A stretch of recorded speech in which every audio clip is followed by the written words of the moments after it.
eu zic să Dar cine nu ascultăm știe chiar pe acum. Constantinescu? Da, și hai acum. Hai să ascultăm.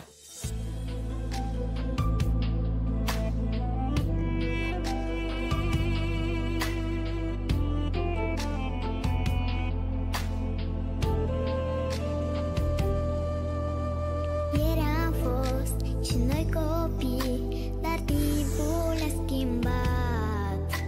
În viață am pornit și vise am împlinit așa cum ne-am dorit. Gânduri bune câte am strâns și tot ce am învățat.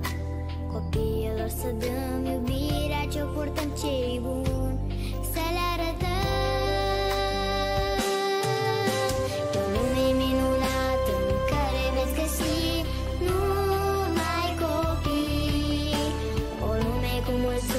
Și mii de jucării pentru copii. În lumea cu povești și flori veți întâlni numai copii. Și o lume inocenței păstrați orice-ar fi pentru copii.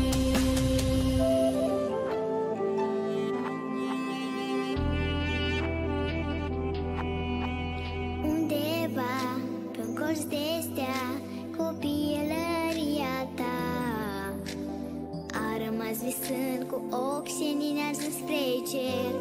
Parcă a fost ieri, viața trece și în urma ta rămân alți ochi senin.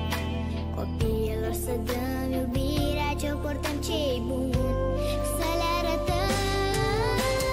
Lume minunată în care veți găsi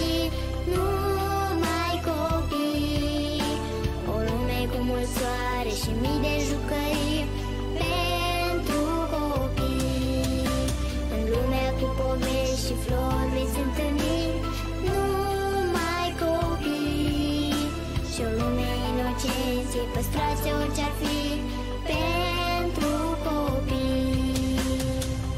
Ce zâmbet poate fi mai sincer, mai curat?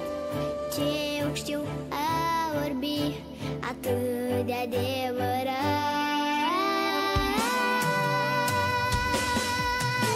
E o lume minunată în care veți găsi numai copii.